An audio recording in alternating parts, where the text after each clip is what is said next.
time is definitely running out for the overhaul, modernization, and expansion of the JKIA. I'm also aware that Kenya has, for possibly a longer period, been in great need of infrastructure to receive and distribute electricity being generated from new local investments in green energy and also from new investments in power stations in neighboring countries. I knew this when I was even Minister for Energy. The country has 500 billion US dollars financing gap for the 20-year transmission master plan that is estimated at 5.3 billion US dollars. In the meantime, with inadequate transmission capacity, insufficient evacuation capacity, system reliability, technical losses due to overloading of existing lines, and limited transmission coverage in remote areas. Having agreed that PPP is the way to go in light of the financial challenges we are currently undergoing, I wish to make the following observations. 1. The country needs to protect the framework for PPPs and in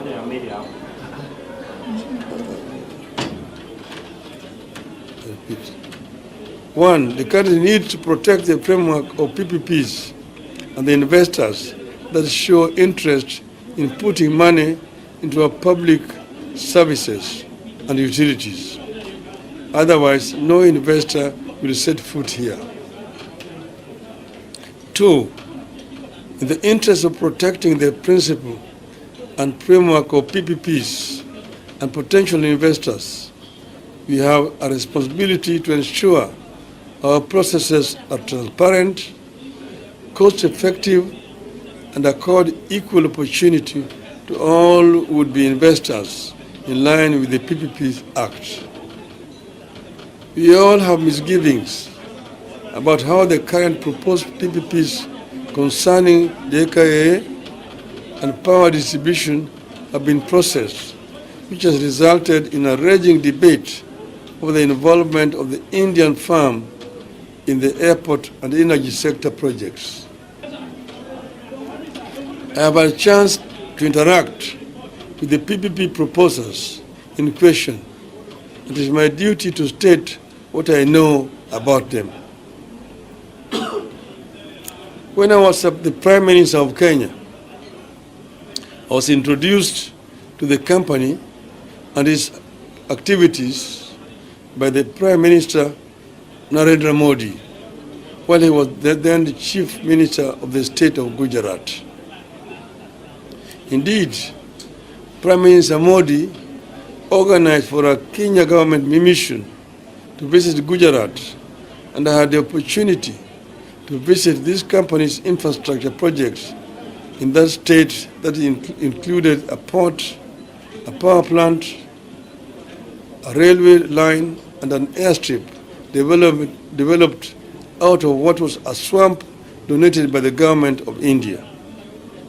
I'm talking about Adani Group of companies. I also visited the city of Mumbai to see the electricity projects set up by the company, where it serves over 13 million consumer meters in metropolitan Mumbai and the industrial hub of Mundra Special Economic Zone. Adani Energy Solution Limited has a cumulative transmission network of 21,783 circuit kilometers of power transmission lines and 61,687 megavolts ampere transmission capacity. The company owns more than energy infrastructure than Kenya, Uganda, and Tanzania combined. In the same city of Mumbai, I visited the international airport that had been overhauled and upgraded by the company and turned from a collapsing, degenerate airport to a first-class facility. Those who have been to Bombay Airport will confirm what I'm saying here. After the Kenya government delegation came back, the company expressed interest in investing in Kenya. The first expression of interest was far back as 2010. The government was, however, unable to pursue the matter because Kenya did not have a legal framework for engaging in PPP models of financing of public infrastructure. We looked toward India to understand how it was carrying out its projects. Unfortunately, we adulterated what we borrowed from India and then ended up with a law that is not fulfilling the needs of the country or the expectations of the people. The law is also not facilitative to interested investors, especially knowing that all our neighbors are in competition with us to attract foreign partners in public infrastructure. We must change the way we address our planned PPPs if we are to protect the current positioning of Kenya as the most profitable and reliable destination for PPP programs, and at the same time ensure that the interests of the people of Kenya are protected. We must, A, choose the appropriate PPP model that works best for the people of Kenya. PPP models do not have to fall into templates, and we should design our models to cater for the specific realities about our projects, our contributions, and our expectations. B, ensure our models provide for the distribution of the PPP burden fairly between the people of Kenya and the investors. Kenyans cannot be made to bear all risks in the PPP projects. Kenyans can guarantee break-even returns, but never commercial profits. C, we must establish reducible minimum terms in our PPEs, including the recognition of the jurisdiction of Kenyan courts, recognition of the application of the laws of Kenya, recognition of the terms and conditions of labor in Kenya, recognition of environmental protection. D, we must ensure that there is a viable publicly financed alternatives to the general public for every PPP project that requires any form of premium payment for use. We must ensure that the discharge by investors of their responsibilities under PPP is secured by performance bonds guaranteed by credible banking institutions.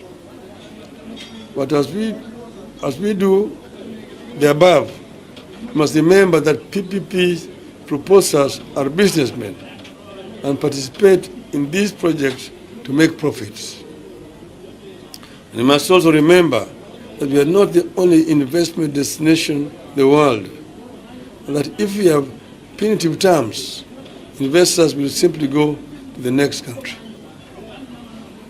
Given the current financial status of the country, PPP is the only way out of cash incentive projects for these projects. If we plant doubts in our capacity to handle the PPPs, we must be prepared for a prolonged period of development drought and risk being overtaken by our neighbors. The ongoing energy and airport projects, therefore, present a critical test that The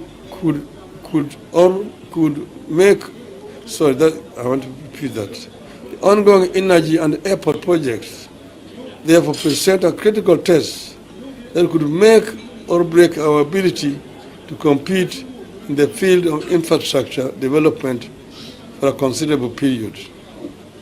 End of statement. The statement is about PPP, and if you have any question, let it be related to that. Do you have any questions? Yes, your name and then we get answer. My name is Raila. I work for KPFO TV. Maybe your take on the Adani takeover as being promoted by the public. Maybe what you advise with the government? Should the government go ahead and do the project, or what your take? As you see, there have been quite a bit of innuendos about Adani. And I've explained that this is a reputable company, by my knowledge. And this company actually has done very many PPP projects. I mentioned that we visited India at the invitation of then Chief Minister of State of Gujarat, Narendra Modi. And he introduced us to several Indian conglomerates. Adani was one of them, and was Mr. Ratan Tata, who was also there at the conference that we attended. And then we visited a project that was done through a PPP by Adani in a place called Mundra. This was a marsh land next to the sea.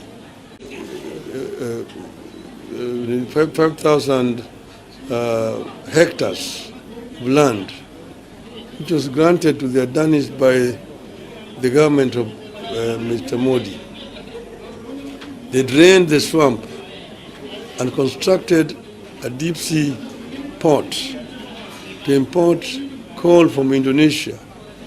And then they put up a power plant, coal-fired, 4,600 megawatts in that place. The Tata Group then also came and put up another second power plant, another 4,600 megawatts, a total of 9,200 megawatts of power in that same spot only. Not only that, they also built a railway line, 100 kilometers, to connect that port to the major railway network. A sleeping village of 5,000 people mushroomed to become a town of 200,000 people, as many industries rushed to go and invest in that place.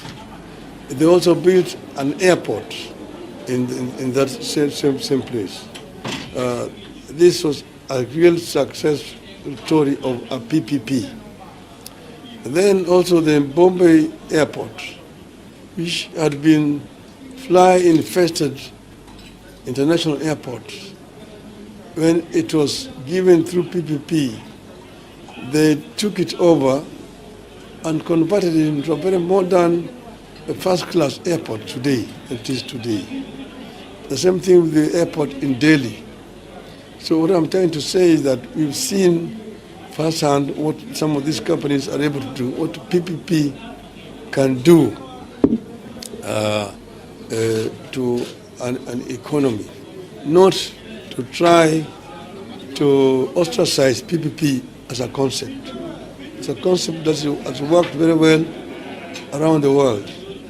And I'm only saying that there needs to be transparency in dealing with these issues. Otherwise, you're likely to try to condemn very reputable companies. As we see stories like Adani Gate. Adani company, conglomerate is worth over $200 billion. It cannot be an Adani Gate. Deal with the issues as they are. If some people have made mistakes, let them own up that they made some mistakes.